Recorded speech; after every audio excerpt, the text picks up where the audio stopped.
Tonight, let's visit a small English town where everyone knows everyone's business. A place called Middlemarch, full of dreamers and schemers.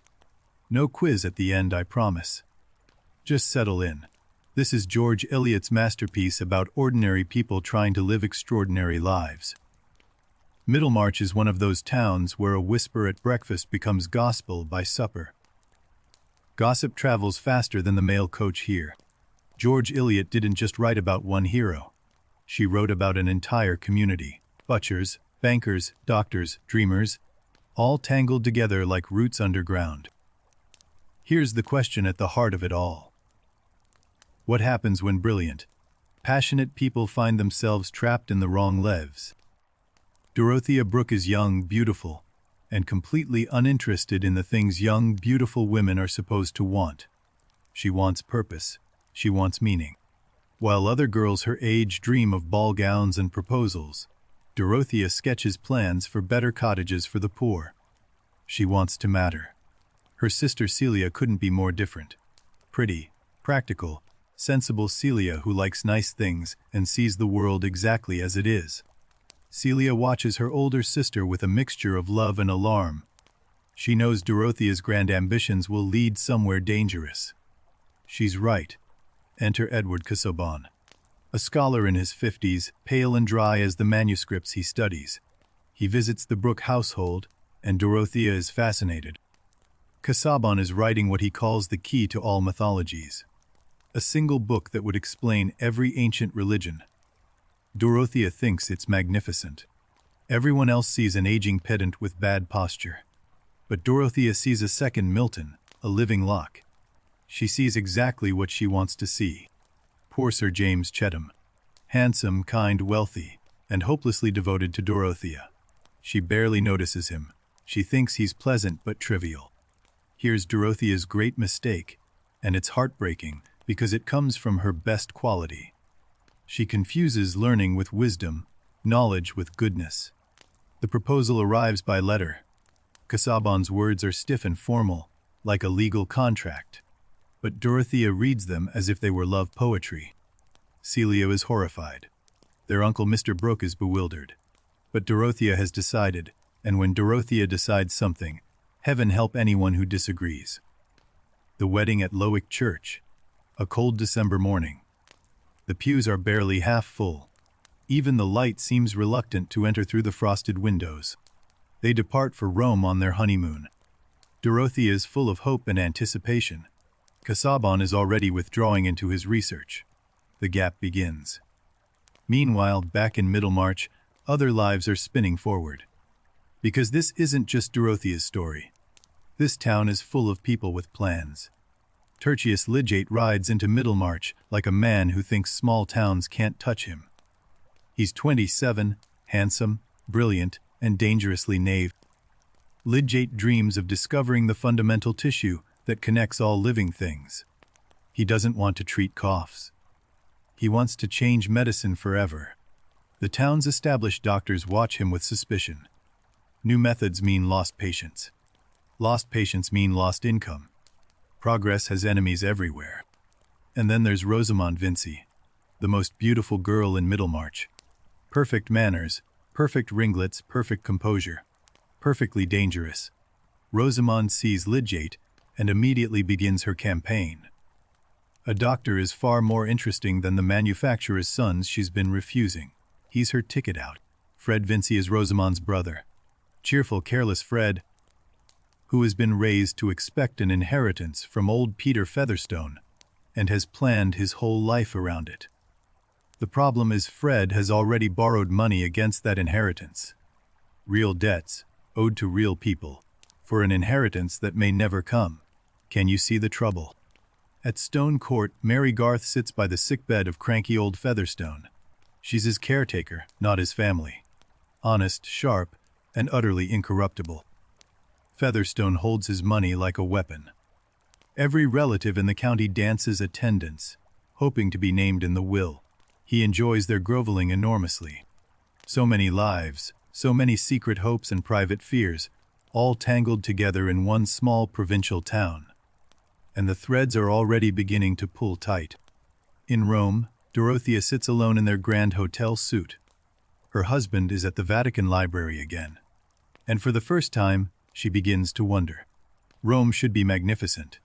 And it is, for everyone except Dorothea.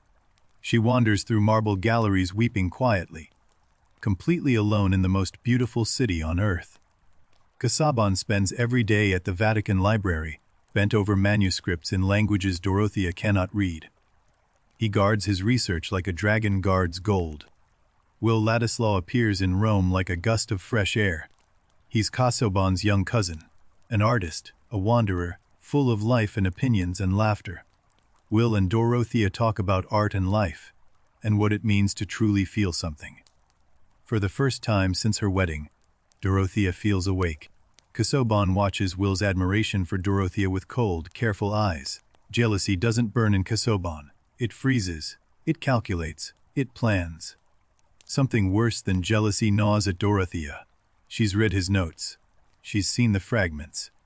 The key to all mythologies may be nothing but a pile of disconnected paper. Back to England. Back to Lowick Manor. The honeymoon is over in every sense. Dorothea walks through her new home and feels the walls closing in. Her days at Lowick settle into a terrible pattern. She copies Casaubon's notes in silence. She waits for conversation that never comes. The loneliness is suffocating. In town, Lydgate's hospital project is taking shape. He's found a powerful backer, Nicholas Bulstrode, the banker who runs half of Middlemarch through money and moral authority. Bulstrode, remember that name. He's the most respectable man in Middlemarch. Evangelical, strict, generous to the right causes. And hiding something enormous beneath all that virtue, Lydgate sees Bulstrode's money and influence as tools for medical progress. He doesn't look deeper. He doesn't ask where the money comes from. That will cost him. Rosamond begins her careful work on Lydgate. She plays piano when he visits. She tilts her head just so. She performs the role of perfect woman flawlessly. Lydgate makes the same mistake as Dorothea, but in reverse. He thinks marriage to a pretty woman won't affect his serious work. He thinks domestic life is simple. He's wrong. Fred Vincy rides out to Stone Court again, hat in hand, hoping old Featherstone will reassure him about the inheritance. Featherstone enjoys making him squirm. Mary Garth tells Fred the truth nobody else will. She won't marry a man who has no purpose, no work, and no plan beyond waiting for a dead man's money. Mary's father, Caleb Garth, is the most quietly admirable person in all of Middlemarch. He believes work done well is a kind of prayer. He means it completely. Here's where Fred's carelessness wounds people who don't deserve it. He defaulted on a debt that Caleb Garth co-signed. Now the Garths must pay for Fred's recklessness. The Garth children won't have their school fees paid this term. Mrs. Garth cancels the new curtains she'd been saving for. A good family suffers for Fred's thoughtlessness. Fred stands in the Garth doorway and sees what his carelessness has done. For the first time in his comfortable life, shame actually reaches him. Something shifts. At Stone Court, Featherstone is dying. He knows it too. The old miser clutches his power until the very last, trying to control even from his deathbed. In the dead of night, Featherstone begs Mary to open his strongbox and burn one of two wills inside. Mary refuses. She will not be part of his final manipulation. Featherstone dies that night. By morning, the relatives have gathered at Stone Court like crows on a fence, all dressed in black and thinking about money. The will is read. The room goes quiet, then erupts. Featherstone left his fortune to a man nobody knows, Joshua Rigg Featherstone, an illegitimate son. The vultures get nothing. Fred inherits almost nothing. A small sum, barely enough to settle his debts. His entire future, built on expectations, collapses in a single sentence read by a country lawyer. By afternoon, all of Middlemarch knows about the will. In the shops, at the inn, after church, everyone has an opinion. This town feeds on other people's misfortune. Lydgate proposes to Rosamond almost by accident. A moment of tenderness, a clasped hand, and suddenly he's engaged. He didn't plan this. She absolutely did. Rosamond's victory. She's secured the most eligible newcomer in Middlemarch. She writes letters to friends with the news, already planning the house, the furniture, the life she deserves. Lydgate has no idea what Rosamond expects. He thinks a wife will fit quietly into his scientific life. He doesn't understand that Rosamond plans to be the center of it. Dorothea hears about Lydgate's hospital and feels a spark of purpose. Here's something real she could support. Practical good, not abstract scholarship. Her instinct is generous. But then Casaubon clutches his chest. His face goes gray. Lydgate is summoned to Lowick Manor, and suddenly everything changes for the Casaubon household. Lydgate examines Casaubon with careful modern precision. His private conclusion is grim. The heart condition could be fatal, suddenly, without warning, at any time. Dorothea learns the truth about her husband's health. Pity floods in where love should be. She feels terrible guilt for her disappointment, her frustration, her secret wishes. What terrifies Casaubon isn't death itself. It's dying before his great work is finished. Dying and being remembered as a man who wasted his life on fragments and footnotes. Will Ladislaw makes his move. He comes to live in Middlemarch, taking a position at Mr. Brooke's newspaper. He tells himself it's about politics. We know better. Casaubon is furious. He demands that Will stay away from Dorothea. The jealousy that froze in Rome now burns, a cold, possessive fire that consumes whatever tenderness remained. Dorothea feels the pull of two opposing forces. Duty chains her to a dying husband she pities. But something in her spirit is waking up, reaching toward a life she's never dared imagine. Mr. Brooke decides to stand for Parliament. He's a kindly, muddled man who reads widely and understands nothing. His campaign is doomed before it starts. Will throws himself into the newspaper with passionate energy. He writes about reform, justice, the rights of working people. He brings fire to a town that prefers its politics lukewarm. Town politics and hospital politics start tangling together. Bulstrode's money flows into the hospital, into the church, into everything. His influence is everywhere, and so is his anxiety. Lydgate votes with Bulstrode on a hospital appointment and doesn't realize what it looks like. To the town, he's now Bulstrode's man. That label will nearly destroy him. Rosamond's first disappointments arrive like gentle knocks on a beautiful door. Lydgate works late. The house isn't grand enough. The invitations aren't from the right people. Something surprising happens to Fred Vincy. Caleb Garth offers him real work, managing land surveying, learning the business of the countryside from the ground up. Mary watches Fred's transformation from a safe distance. She lets herself hope, just a little. But she won't say yes until she's absolutely certain the change is real. Multiple marriages, multiple traps. Dorothea imprisoned by duty, Lydgate imprisoned by debt, Rosamond imprisoned by disappointment. Only Fred is slowly building something free. The question hangs over every household in Middlemarch now. Can any of these people escape the lives they've chosen? Or have the choices already been made for them? Casaubon does something quietly monstrous. In secret, he adds a codicil to his will. If Dorothea ever marries Will Ladislaw, she loses everything. The house, the income, all of it.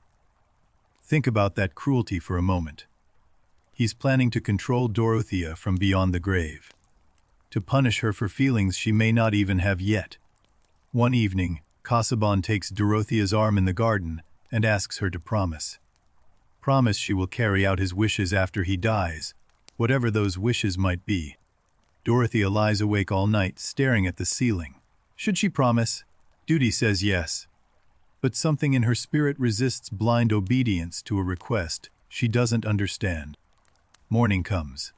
Dorothea rises, dressed with purpose, and walks to the garden to give Casaubon her answer. She finds him sitting on the stone bench. He is dead. The devastating timing. She never had to make that promise. But here's what George Eliot wants you to know. Dorothea was going to say yes. She would have surrendered.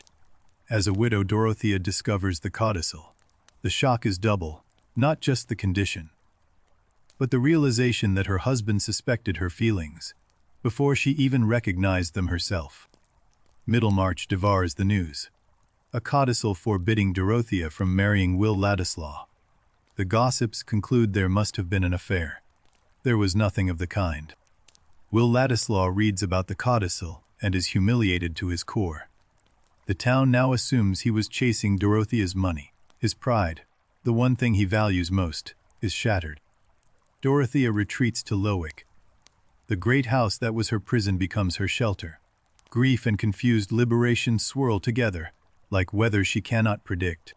Across town, the Lydgate marriage is starting to crack. Money is the wedge. Lydgate earns well enough for a doctor, but Rosamond's tastes were formed for a much larger income. Rosamond orders new furniture, new curtains, a new dinner service. Each purchase small enough to justify, together large enough to drown them. She simply cannot imagine living small. Lydgate asks Rosamond to reduce expenses. She listens with perfect composure, says nothing disagreeable, and changes absolutely nothing. Her silence is more powerful than any argument. George Eliot understood something about power that most writers miss. Rosamond never shouts. She never threatens. She simply continues being exactly who she is. And Lydgate has no defense against it. Lydgate borrows money for the first time. It feels like swallowing poison, a small dose, barely noticeable, but the taste lingers. This is how idealism dies, one compromise at a time. Out in the fields, Fred Vincy is becoming someone new. His muscles ache from honest work. His hands are blistered. And for the first time, he's proud of something he actually earned. Caleb teaches Fred what Casaubon never understood. That real knowledge isn't locked in books. It lives in the soil, the stone, the grain of wood, the feel of a well-built wall. Mary's condition hasn't changed. She loves Fred. She always has. But she will not build a life on someone else's promises. She needs proof. She needs a man who works. Mr. Brooks' political rally is a disaster for the ages. He stumbles through his speech while the crowd throws cabbages, and an effigy of him bobs above the mob. Will watches the humiliation from the edge of the crowd. He sees clearly now, reform needs more than good intentions. It needs competence, courage, and people willing to sacrifice comfort. Dorothea and Will meet by chance at Lowick Church. The conversation crackles with things they cannot say. Both feel the gravitational pull, and both resist it. They talk about purpose, about whether one person can actually change anything. They are intellectual equals who share the same restless fire. And that's the most dangerous kind of connection. But the codicil hangs over everything. If she marries Will, she loses her fortune. And everyone will say the dead husband was right to suspect them all along. Now something darker enters the story. A man named Raffles stumbles into Middlemarch, a loud drunk. Dangerous man who knows things about Nicholas Bulstrode that Bulstrode would kill to keep hidden. Raffles knows Bulstrode's secret. Years ago, before Middlemarch, before the bank and the prayers and the evangelical piety, Bulstrode built his fortune on stolen money. The stolen inheritance connects directly to Will Ladislaw. Will's grandmother was the woman Bulstrode cheated. Will should have been wealthy. Instead, Bulstrode took it all. All those years of prayer and piety. All that evangelical strictness. George Eliot reveals it wasn't faith. It was guilt management. Bulstrode was bargaining with God, not worshipping. At the hospital board, Lydgate votes with Bulstrode again on the new chaplain. He votes on principle, the best candidate. But the town only sees a puppet dancing for its master. Doors begin to close for Lydgate. Patients find other doctors. Dinner invitations stop arriving. The town has made its judgment, and the town does not forgive easily. Behind Lydgate's back, Rosamond writes to his wealthy relatives in London asking for money. She cannot imagine a solution that doesn't involve someone else rescuing them. Lydgate discovers the letter. The look on his face, betrayal, but also something worse. The realization that his wife doesn't trust him to solve their problems. She never did. Lydgate begins to understand something Dorothea already learned.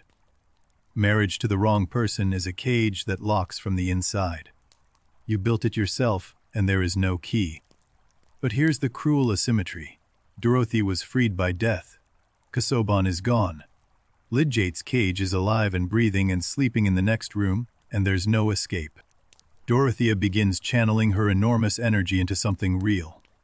She plans improvements for the cottages at Lowick. Better roofs, cleaner water, warmer walls. Purpose at last. She discovers what Caleb Garth always knew. That the sacred isn't up in the clouds. It's in the drainage ditch, the repaired wall, the warm room where a child can sleep dry.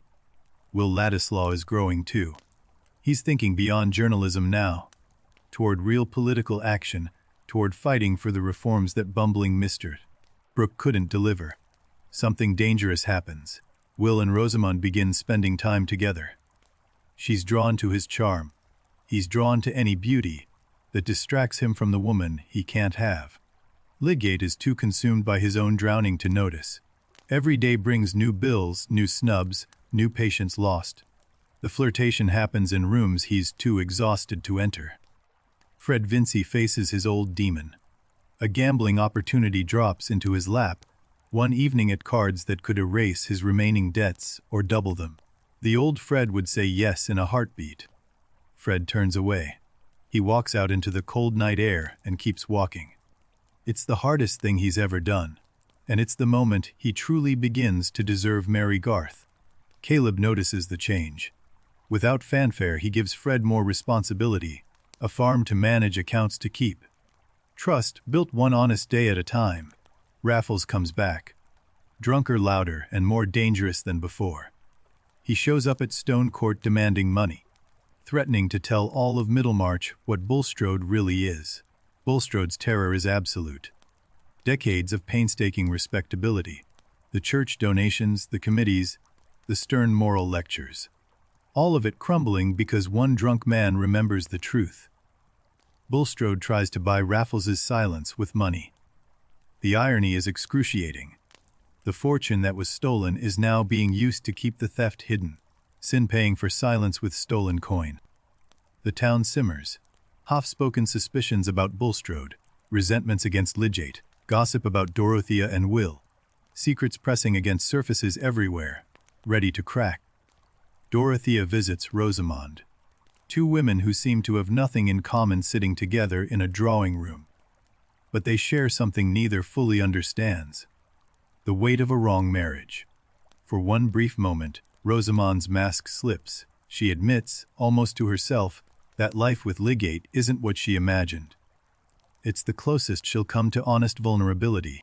Lydgate confides in no one. Male pride wraps around him like armor, that's slowly crushing him. He drinks alone in his surgery and stares at the microscope he no longer uses. Everything is converging now.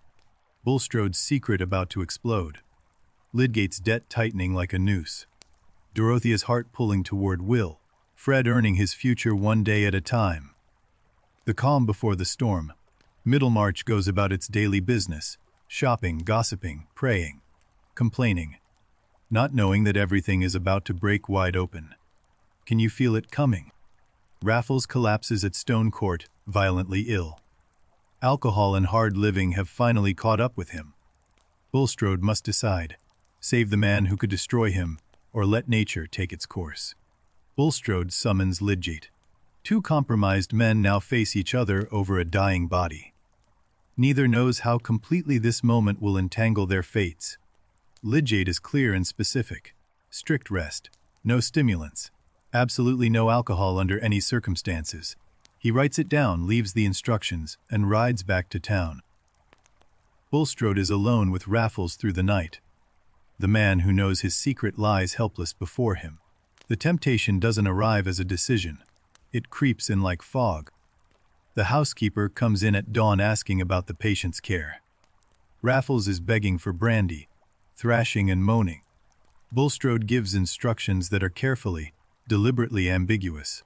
Raffles is given brandy. Against every instruction, Lydgate left. The alcohol hits his weakened body like poison. Bulstrode stays in the next room, listening. He does not intervene. Raffles dies before Lydgate can return. Was it murder? Negligence? An honest mistake by a well-meaning housekeeper? Bulstrode's conscience knows the answer, even if no court could prove it.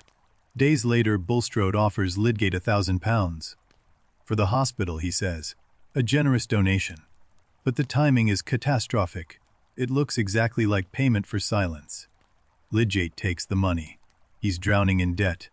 He doesn't see the trap, or perhaps he sees it, but can't afford to care. This single transaction will nearly destroy everything he has left. Word spreads. Raffles died under suspicious circumstances at Stone Court. The man who knew Bulstrode's secrets is conveniently dead, and the doctor who attended him just received a very large sum of money. The gossip hardens into certainty. Bulstrode bribed the doctor. The doctor let the patient die. The facts are more complicated than that, but Middlemarch has no patience for complication. A public meeting is called at the town hall. The room is packed, and when Raffles's earlier drunken revelations are repeated publicly, Bulstrode's decades of careful construction begin to collapse like a house of cards. Bulstrode's stolen fortune is laid bare before the entire town. The pious banker, the moral authority, the man who lectured others about virtue, built his empire on someone else's inheritance. Then comes the second blow. Lydgate is named, the doctor who took Bulstrode's money right after Raffles died. The crowd turns on him too, guilty by association, damned by timing. Bulstrode collapses. Physically, completely. The rigid posture that held him upright for decades gives way, and he folds like paper. Men carry him out of the hall. Lydgate walks home alone through the streets of the town that has just destroyed him.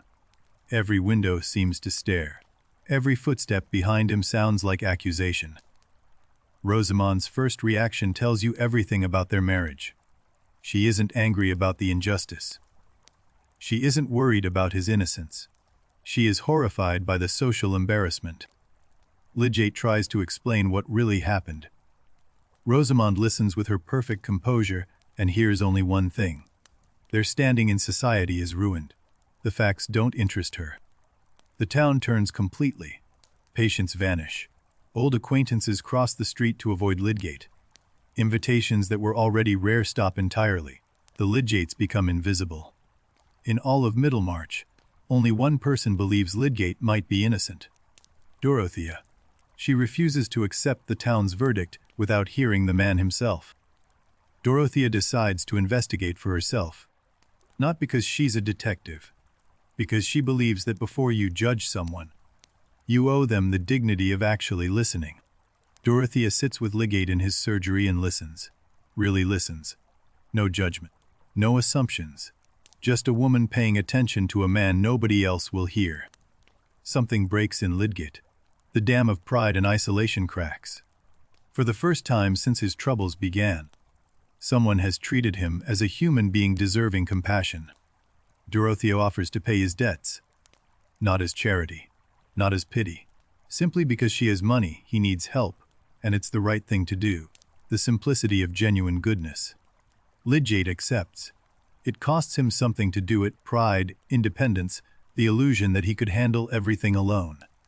But he accepts. And that acceptance saves what remains of his integrity. Dorothea has one more mission. She goes to convince Rosamond to stand by her husband, to fight beside him instead of wilting in embarrassment. She expects difficulty. She has no idea what's coming. The door opens. A maid leads her in, and Dorothea walks into the drawing room to find Will Ladislaw holding Rosamond's hands, their faces close together. The world stops. Here's what Dorothea doesn't know. Will was telling Rosamond he could never love her, that his heart belonged entirely to another woman. He was ending it, not beginning it. But Dorothea doesn't hear any of that. She sees hands touching. She sees intimacy. And everything she's been trying not to feel about Will crashes down on her at once. Dorothea escapes to her carriage. The ride back to Lowick is the longest of her life. Her faith in Will, in Rosamond, in her own judgment, all of it shattered in a single doorway. The long night. The worst night of Dorothea's life. She lies on her bed at Lowick fully dressed, weeping until there are no tears left, then weeping more. The darkness is total. Something extraordinary happens in the small hours. Dorothea's mind moves beyond her own pain.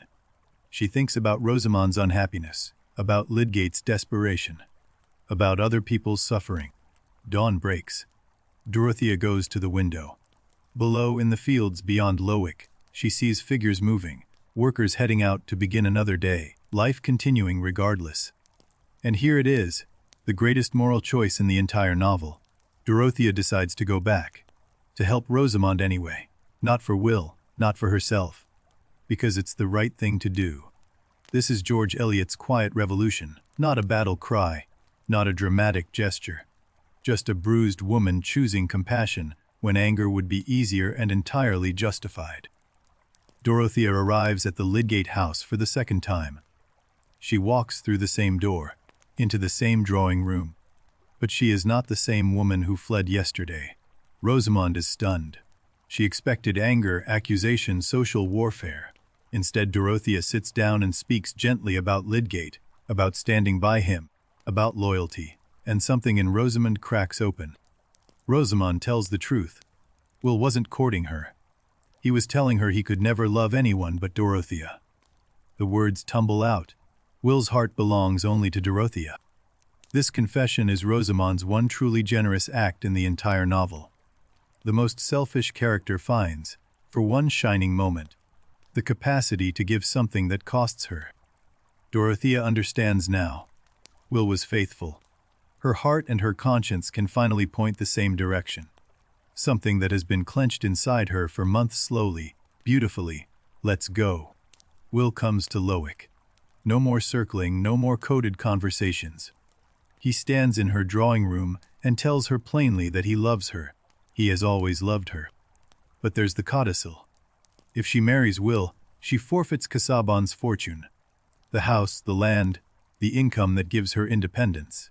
Casaubon's dead hand reaches from the grave. Dorothea's choice. She doesn't hesitate for a moment. Love and purpose with Will in modest circumstances, or comfort and loneliness in Casaubon's museum. She chooses Will. Celia is bewildered. Give up the estate, the income, for a man without a proper fortune. Dorothea smiles. Her sister will never understand, and that's perfectly fine. The engagement is announced. Middlemarch buzzes with opinions. She's lost her mind. She's throwing herself away. She's marrying beneath her. The town has never approved of Dorothea's choices. She no longer cares. Meanwhile, Fred Vincy does what he should have done years ago. He goes to marry properly, not with expectations or charm, but with calloused hands and a steady record of honest work. Mary says yes. She's watched him earn this answer, one honest day at a time. Her smile, when it finally comes, lights up her plain face into something extraordinary. Caleb Garth hears the news and nods once, slowly, with deep approval. His daughter chose well. And Fred earned it, not with inheritance or charm, but with blistered hands and early mornings. Lydgate's fate is harder. He's cleared of any crime in Raffles's death, but the whisper never fully dies. The stain on his reputation is permanent, like ink soaked into cloth. Lydgate and Rosamond stay married. Of course they do. This is Victorian England. But the marriage becomes a negotiated surrender. He gives up his dreams. She gets her comfortable life. Lydgate abandons his microscope and his dreams of discovery. He becomes a fashionable London doctor treating wealthy patients for gout. He writes a treatise on gout. He dies at 50. Bulstrode leaves Middlemarch in total disgrace. His bank, his charities, his position, all gone. But his wife Harriet refuses to abandon him. She stands beside him as they drive away. Mrs. Bulstrode's dignity is one of the novel's most quietly powerful moments. She knows everything now. The stolen money, the lies, the years of hypocrisy, and she stays. Dorothea and Will marry quietly. A simple ceremony. A smaller house.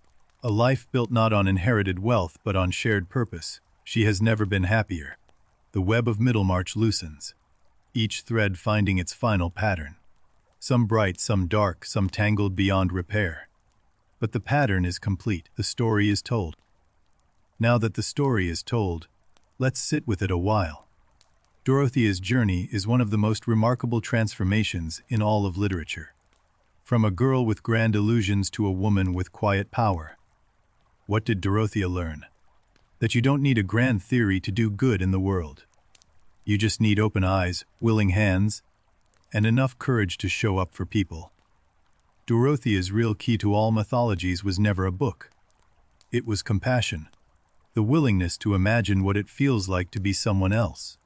That was her great scholarship all along. The irony cuts beautifully. She married Casaubon seeking knowledge, and found wisdom only after his death. She sought a teacher and became one herself, simply by paying attention to others. Lydgate's story is the novel's tragedy. A man of genuine brilliance, destroyed not by a villain, but by the slow accumulation of small compromises, each one reasonable, together fatal. Was Rosamond a villain? George Eliot says no, and she's right. Rosamond was shaped by her world, taught that beauty was currency and marriage was a transaction. She played the game perfectly. Rosamond wanted exactly what society told her to want. Beauty, status, a husband above her station, a house with the right furniture. She achieved all of it and found it hollow. Lydgate thought he was above society's influence. He believed his scientific mind made him immune to ordinary human weakness. George Eliot knew better. Nobody is immune. Their marriage is a masterpiece of mutual incomprehension. She speaks comfort, and he hears control. He speaks reason, and she hears rejection. Two languages that will never translate. Fred and Mary stand as the counterpoint to every failed marriage in the novel. Their love is built on something Lydgate and Rosamond never had: complete honesty about who they actually are. Mary saw Fred's real self when everyone else saw a charming wastrel. She loved the potential but refused to accept the pretense. That's not cruelty, it's the deepest form of respect. Fred is the only character in Middlemarch who fully transforms through honest labor. Not through revelation or crisis, just through showing up every morning and doing the work. That's its own kind of heroism. Caleb Garth is Eliot's moral compass. He never makes speeches about virtue. He simply works well, treats people fairly, and believes that competence is a form of prayer. Bulstrode's fall isn't just about exposure. It's about the collapse of a lifetime of self-deception. He convinced himself that God approved of his stolen fortune because he donated to good causes. Every character in Middlemarch deceives themselves about something. That's the genius of the novel. Eliot shows us that self-knowledge is the rarest and hardest form of intelligence. Casaubon deceived himself most completely. His key to all mythologies was never going to be finished, because it was never really a project. It was a fortress built against the terrifying possibility that he was ordinary. Dorothea's initial self-deception was perhaps the most sympathetic. She saw greatness where there was only learning, mistook erudition for wisdom. But at least her error came from wanting to believe in something larger. The town itself practices the grandest self-deception of all. Middlemarch believes gossip is justice, opinion is truth, and social consensus equals moral authority. Eliot disagrees fiercely. George Eliot's most radical idea might be this: that sympathy requires imagination. To truly understand another person, you have to make the effort to picture their inner life as fully as your own. The novel asks one question more than any other: can you hold your judgment long enough to actually understand? Not agree. Not excuse. Just understand. It's harder than it sounds. Every villain in Middlemarch has reasons. Bulstrode's stolen fortune funded real charity. Rosamond's selfishness was trained into her by every authority figure she ever knew. Even Casaubon loved in his broken way. The 4 marriages in Middlemarch are like 4 experiments in human bonding. Each one tests a different combination of desire, expectation, and reality. Each produces a different result. Dorothea and Casaubon. Idealism crashing into intellectual vanity.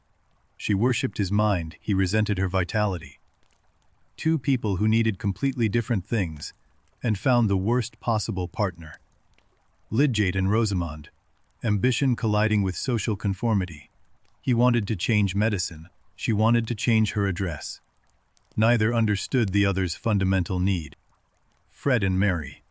Immaturity meeting patient, honest love. The only marriage in the novel where both people see each other clearly from the start. No illusions, no projections, just truth. Bulstrode and Harriet. guilt clinging to blind loyalty. She never questioned his piety. He never confessed his sins. Their marriage survived exposure because Harriet chose to stand, not because she understood. Money runs through Middlemarch like a poisoned river. Inheritance, debt, charity, bribery. Every relationship is touched by it, distorted by it, sometimes destroyed by it. Featherstone's will is the perfect demonstration. One old man's money turns an entire extended family into performers, liars, and rivals. Then he cheats them all from beyond the grave. Lydgate's debts show how financial pressure breaks idealism. He didn't sell his soul all at once. He pawned it in installments, each loan a little further from the man he meant to be. Dorothea giving up Casaubon's fortune to marry Will is the novel's purest statement about money. Real freedom sometimes means walking away from everything the world says you should want. All of this unfolds against the backdrop of England's Reform Act of 1832. Political reform mirrors personal reform. Both messy, both incomplete, both absolutely necessary. Political reform and personal reform share the same uncomfortable truth. Change is slow, it's imperfect, it disappoints idealists. And it's still better than standing still. Will Ladislaw as reformer has all the passion, but needs Dorothea's grounding compassion. Together they might change something. Apart, he's all fire and no hearth. Poor Mr. Brooke tried to be a reformer too. Good intentions, terrible execution. He reminds us that wanting to do the right thing isn't enough. You have to actually be competent.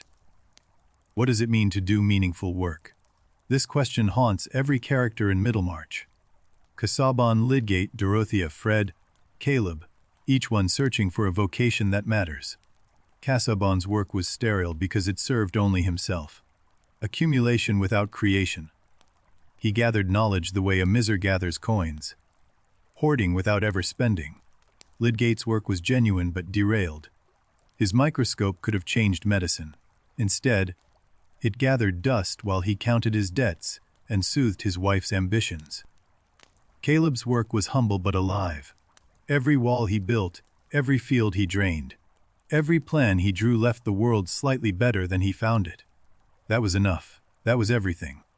Dorothea found her vocation last, and it looks nothing like what she originally imagined. Not a key to all mythologies. Not grand philosophy. Just living generously day after day, among real people. George Eliot ends with words that might be the most beautiful in English literature. The growing good of the world is partly dependent on unhistoric acts. That the growing good of the world depends on unhistoric acts. People whose names nobody remembers, whose influence is incalculably diffusive. People like Dorothea, people like you. Think about that for a moment. The people who make the world better are mostly invisible. They don't get statues or biographies. They get a warm room and a well-built wall and a child who eats. Dorothea is one of these unhistoric people. No monument, no collected works, no Wikipedia entry in her fictional world. Just the quiet legacy of kindness that outlasts everything else. This is Eliot's revolution. Heroism isn't slaying dragons or conquering nations. It's choosing compassion when nobody's watching. It's the courage of the everyday, repeated until it becomes a life. The novel begins with a prelude about Saint Theresa of Avila, a woman born to spiritual greatness who actually achieved it. But Eliot's point is about all the women who couldn't. Eliot suggests that many Theresas are born in every generation, women of extraordinary gifts and passionate natures. But most are blocked by circumstances, not by lack of ability. Dorothea could have been a Saint Theresa. She had the fire, the intelligence, the moral passion. But she lived in provincial England in 1830, and the world had no use for her brilliance. Yet her life mattered profoundly to those who knew her. The tenants she housed, the people she helped, the husband she loved honestly. The effect was real. The scope was local, and that was enough. The novel's quiet feminism is devastating precisely because Eliot doesn't preach it. She simply shows us what happens when half the population is told their only purpose is to be decorative. Rosamond and Dorothea represent two opposite responses to the same constraint. Rosamond adapted perfectly to society's narrow expectations. Dorothea tried to transcend them. Neither found what they truly wanted. Rosamond achieved her goals and felt empty. Dorothea fell short of her ambitions and found meaning in the falling short, the paradox of a constrained life. Rosamond adapted and felt empty. Dorothea struggled and found meaning. George Eliot doesn't condemn Rosamond for this. She mourns for her. Both women deserved better from their world. Eliot uses a river metaphor for Middlemarch society. The community flows like a river, carrying everyone along, sometimes gently, sometimes roughly, always in the direction it was already going. Some people swim against the current. A few find their own shore. Most are simply carried along. Eliot doesn't judge any of them for this. She understands that rivers are powerful things. The story of Middlemarch closes here. But the questions it raises keep flowing into our own lives, our own towns, our own private struggles to be better than we are. And that's exactly right. Now let's talk about the woman who wrote this extraordinary novel. Because George Eliot wasn't George Eliot at all. That name is a mask, and the face behind it is even more fascinating. Her real name was Mary Ann Evans. Born in 1819 in rural Warwickshire, the very heart of the English Midlands. The real Middlemarch country. In fact, she knew this landscape in her bones. Even as a child, Mary Ann was extraordinary. She read voraciously, asked difficult questions, and felt things with an intensity that alarmed everyone around her. She was deeply, passionately religious. Her father, Robert Evans, was a land agent, managing estates for wealthy owners, solving practical problems, knowing every tenant and every hedgerow. Sound familiar? He was the model for Caleb Garth. As she grew older, Mary Ann's intellectual appetite became ferocious. She learned French, German, Italian, Latin, Greek. She read philosophy, theology, science, everything she could reach. Moving to Coventry changed everything. She met freethinkers, radicals, philosophers who challenged every belief she held. Her world cracked open. The questions rushed in like floodwater. The crisis of faith came like a thunderclap. One Sunday morning, Mary Ann refused to go to church. Her father was horrified. The most religious girl in the county had stopped believing. She threw herself into translation work, dense German philosophy, Strauss's Life of Jesus, Feuerbach's Essence of Christianity. The kind of books that take years to translate and change you while you work. London called. Mary Ann moved to the capital and became assistant editor of the Westminster Review, one of the most influential journals in England. A woman running a man's magazine behind the scenes. In London, the intellectual world opened wide. She met Herbert Spencer, the philosopher. Scientists, radicals, poets, the greatest minds of the age. And she held her own among all of them. Then George Henry Lewes entered her life. Brilliant, witty, unconventional Lewes. A writer, a critic, a man trapped in a marriage he couldn't legally escape. They fell in love completely. Lewes's situation was impossibly tangled. His wife had taken a lover with his knowledge. Under English law, that consent meant he could never divorce her. He was trapped by his own generosity. Mary Ann made the most courageous decision of her life. She chose to live openly with Lewes, knowing Victorian society would condemn her utterly, and condemn her it did. Can you see the parallel? Like Dorothea, Mary Ann chose love over respectability. Like Dorothea, she paid the price. And like Dorothea, she found that the price was worth paying. Lewes was the one who nudged her toward fiction. You have wit and wisdom, he told her. You understand people. Try writing a story. She was terrified. She did it anyway. She published under a man's name, George Eliot. George after Lewes. Eliot because it was a good strong mouth-filling word, she said. She needed the disguise. The world wasn't ready for her truth. Adam Bede exploded onto the literary scene in 1859. An instant sensation. Readers and critics alike were stunned. Who was this George Eliot who understood humanity so completely? The mystery of George Eliot's identity became a national guessing game. Was he a clergyman? A country doctor? Some claimed to be him. The speculation was constant and often absurd. The truth emerged eventually. George Eliot was Mary Ann Evans, the woman who lived with another woman's husband. The scandal was immense. The gasps could be heard across London. But the work was too good, the writing too powerful. Critics who wanted to dismiss the scandalous woman couldn't dismiss the brilliant novelist. The books won. They always win eventually. The Mill on the Floss followed in 1860, drawing deeply from her own childhood. The beloved brother, the rebellious girl. The provincial world that couldn't contain her spirit.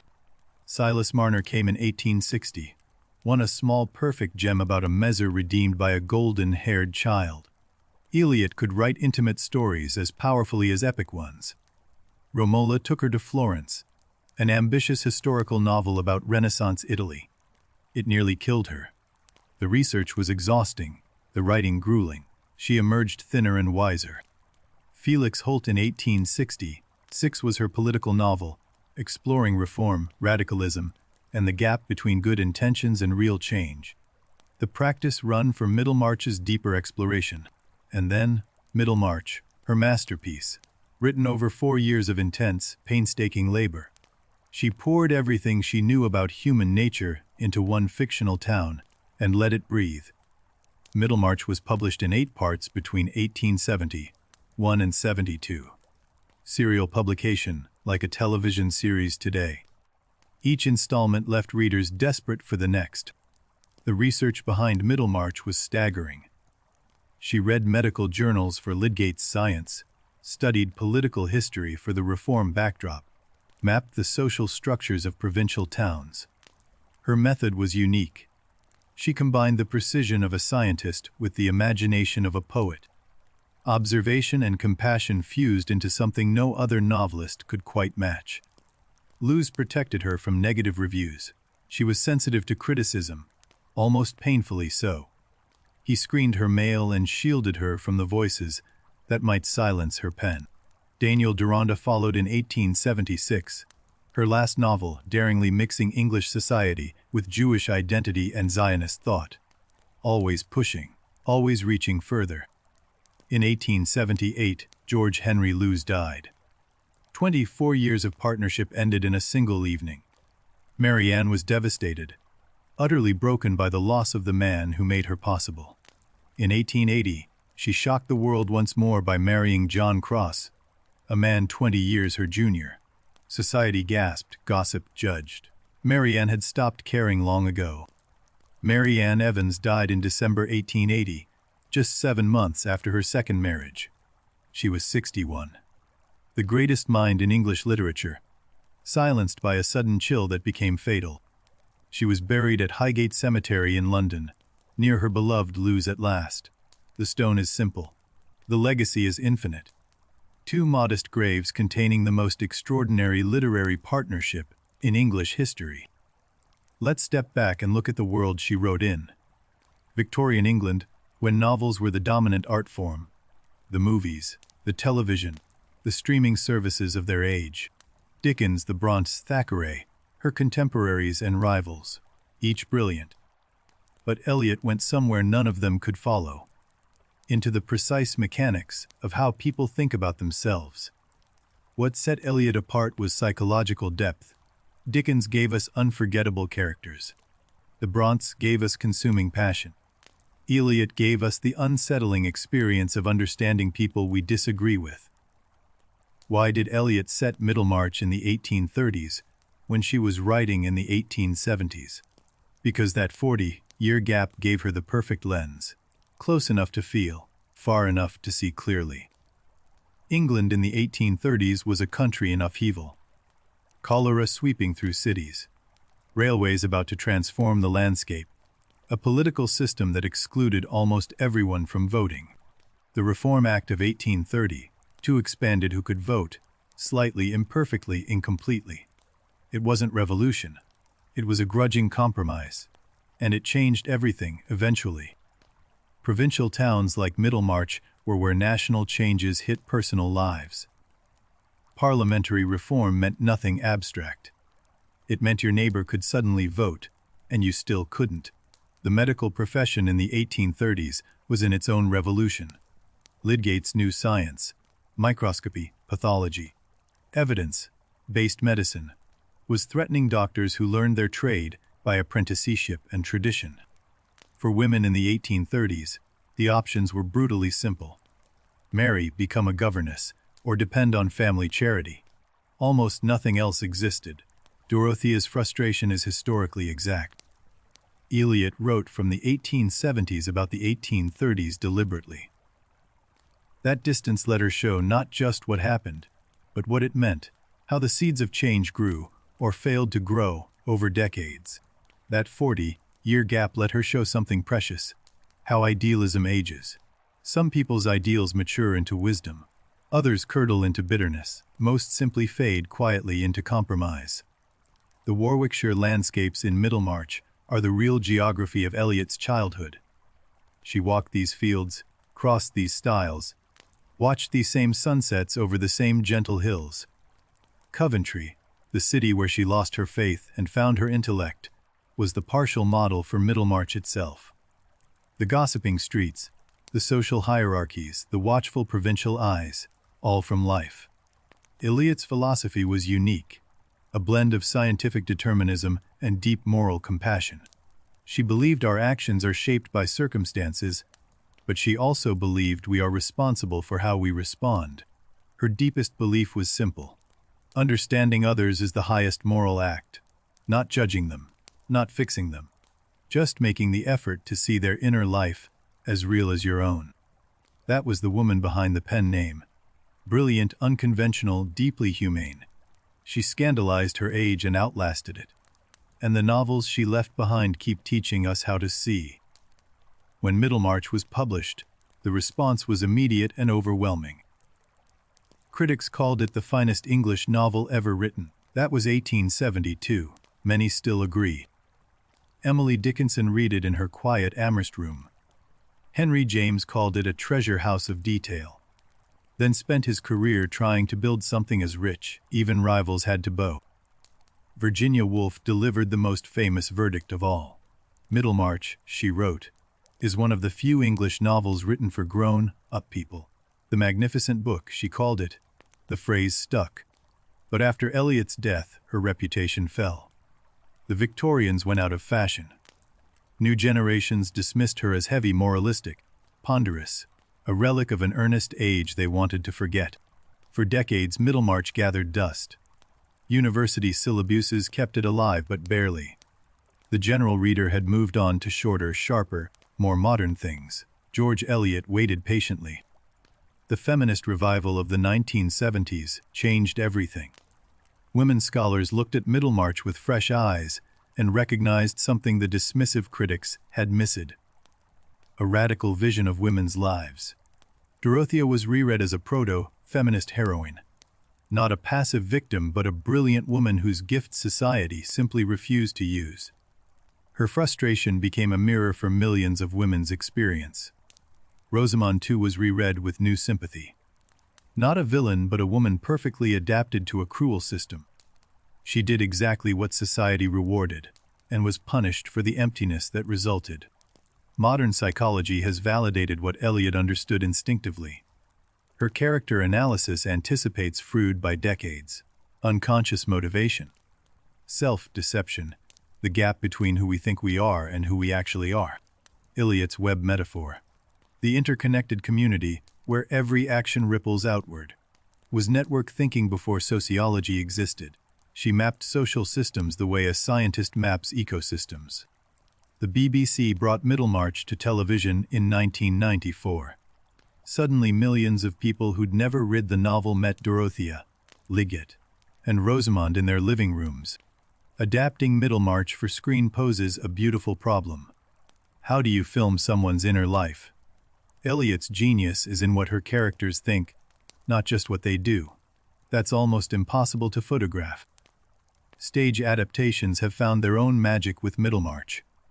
Eliot's dialogue translates beautifully to theater, and the intimate scale of a stage suits her intimate vision of human connection. An entire academic industry has grown around Middlemarch. Thousands of papers and dissertations and conference presentations. scholars still finding new things in a novel written over 150 years ago. Eliot reinvented the marriage plot. Before Middlemarch, novels ended with a wedding and a promise of happiness.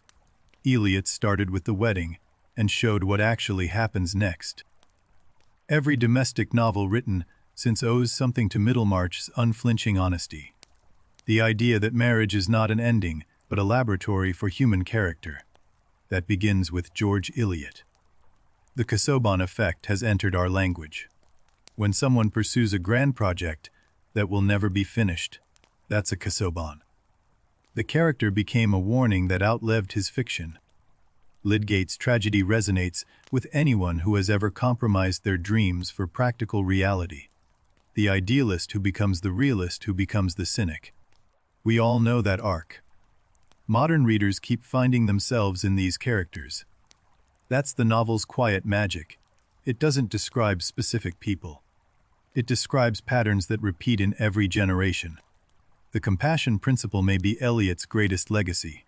In a world that rushes to judgment, she insists we slow down. Look again. Imagine the life behind the face that offends you. In an age of instant opinion, Middlemarch teaches the lost art of slow seeing. Not quick judgment, but patient attention. Not clicking a verdict, but sitting with complexity until it yields understanding. The provincial novel tradition that Middlemarch helped create stretches forward through Chekhov, Hardy, Faulkner, and into our own century. The idea that a small place contains the whole world, that begins here. Jonathan Franzen has spoken openly about modeling his novels on Eliot's social panoramas. The Corrections, Freedom, both descendants of Middlemarch's ambition to capture an entire community in one book. The novel of community, where the real subject isn't one person, but the connections between people, is one of literature's most powerful forms. And it starts, really, with Middlemarch. Middlemarch proved that ordinary lives are worthy of art. You don't need kings and battles and shipwrecks. A provincial doctor's debt, a young wife's disappointment, an old man's will. These are epic. What happens when talent meets limitation? That question drives every character in Middlemarch, and it drives most of us too. The collision between what we could be and what the world allows. Every generation rediscovers Middlemarch at a different age and finds a different novel waiting for them. The book changes because the reader changes. That's the mark of something truly great. Read it at 20, and you identify completely with Dorothea's idealism. You feel her hunger for meaning, her impatience with a world that seems too small. You want to change everything. Read it at 40, and you understand Lydgate's compromise with a shock of recognition. The microscope gathering dust. The bills piling up. The slow surrender of what you once thought you'd become. Read it at 60, and you feel Casaubon's terror of running out of time, the unfinished work, the shrinking horizon. The dreadful suspicion that what you've built might not amount to enough. The novel grows with its readers. It reveals new layers every time you return to it, like a landscape that changes with each season, showing different colors, different details, different truths. Book clubs all over the world return to Middlemarch because it is inexhaustible in conversation. Every reader sees a different character as the hero, a different scene as the turning point. In a digital age of surfaces, George Eliot insists on depth. Every notification that interrupts your reading is exactly the kind of distraction Middlemarch warns against. The shallow overriding the profound. Quick judgment on a screen versus patient understanding through a novel. Middlemarch stands on one side of that divide with absolute conviction. Take your time, it says. The truth is complicated. The growing good of the world. Those 5 words, written in 1872, feel more urgent now than ever. The faith that quiet decency accumulates into something that matters. Small acts of kindness ripple outward. A cottage repaired. A debt forgiven. A hand offered without conditions. That is Middlemarch's central truth, and it asks us to believe it still works. Reading Middlemarch is itself an act of empathy practice. For 800 pages, you inhabit other minds. Difficult minds, frustrating minds, minds nothing like your own. That practice changes you. George Eliot's lasting gift is permission. Permission to be imperfect and still matter. Permission to fail at greatness and succeed at goodness. Permission to be ordinary and significant at the same time. You don't have to be a saint. You just have to try to understand. That's the entire moral philosophy of Middlemarch, and it fits in a single sentence. The rest is illustration. That's why Middlemarch endures. It meets us exactly where we are, imperfect, confused, trying our best. And it says that's enough. That has always been enough. Stay with that thought. The evening is settling over Middlemarch now. The shops are closing their shutters. The lamplighter is making his slow rounds through the cobblestone streets, leaving pools of golden warmth behind him. Smoke rises from every chimney now, straight and undisturbed in the still air. Suppers are being laid, curtains drawn against the cooling night, the small rituals of evening unfolding across 100 rooftops. In the Garth cottage, the fire is banked for the night. Mary has put away her sewing. Fred's boots stand drying by the hearth. The house is quiet with the particular silence of contentment. Dorothea and Will's modest parlor is dark now too. A book lies open on the arm of a chair where someone fell asleep reading. The clock on the mantel ticks its slow, patient rhythm. Even Lowick Manor sleeps now. The great library is dark. Casaubon's manuscripts rest undisturbed in their permanent twilight. The house has made its peace with emptiness. The fields around Middlemarch are silver and black under the moon. An owl crosses the meadow on silent wings. Somewhere a stream runs over stones with a sound like quiet breathing. The church clock strikes the late hour. The sound travels slowly over the rooftops and out across the open fields, growing fainter and fainter, until it dissolves into the night air. All those lives we followed tonight. Dorothea's burning heart, Lidget's abandoned microscope, Fred's blistered hands, Mary's steady gaze. They're all resting now, their stories told, their choices made. Rosamond's golden ringlets are unpinned and spread across her pillow. Even in sleep she is beautiful, and even in sleep she is unreachable. Some mysteries stay mysteries. Caleb Garth sleeps the deepest. His hands, folded on the coverlet, are rough and strong even in repose. Tomorrow there are walls to build and fields to drain. Tonight there is rest. The Middlemarch Inn has finally closed its doors. The last conversation has faded. The last tankard has been washed and put away. Even gossip needs to sleep eventually. The river flows on through the sleeping town, murmuring its constant quiet sound. It was here before Middlemarch and will be here long after. Water doesn't worry about tomorrow. Stars appear one by one over the Middlemarch rooftops. The same stars that Dorothea watched from her Lowick window. The same stars that will be there tomorrow and the night after that. A fox crosses the empty high street in the moonlight, pausing at the center of the road, ears forward, then vanishing into the churchyard shadows. Night belongs to different creatures now. Somewhere in Middlemarch, a baby sleeps in a cradle. A new life, knowing nothing yet of idealism or compromise, of marriage's right or wrong. Just the warm dark and the sound of breathing. George Eliot would have liked knowing that her novel helps people sleep. She believed deeply in rest, in the mind's need to stop striving and simply be held by something larger than itself. Let the stories settle now. Dorothea found her purpose. Lidget lost his dream. Fred earned his future. Mary held her ground, each one true. Each one still teaching us something about being alive. The growing good of the world. Let that phrase be the last thought that stays with you tonight. The quiet accumulation of kindness that outlasts everything else. Your breathing is slowing now. The way Middlemarch slows. The way the river slows when it reaches the wide meadows beyond town. No more rushing. No more striving. Just this gentle current. Middlemarch is sleeping. You can sleep too. The stories will still be here in the morning. The characters will wait. Good stories are patient like that. The fields around Middlemarch are dreaming their own slow dreams. Wheat growing invisibly in the dark. Roots spreading through cool earth. everything reaching for tomorrow without hurrying. And all settles on the Lowick Manor gatehouse. Its soft call carries over the empty gardens. Casaubon's fears, Dorothea's tears, Will's wild curls, all part of the stone now. All part of the quiet. Moonlight moves slowly across the Middlemarch rooftops. It touches the church spire, slides down the slate tiles, pools in the cobblestone hollows. Light that asks nothing and gives everything.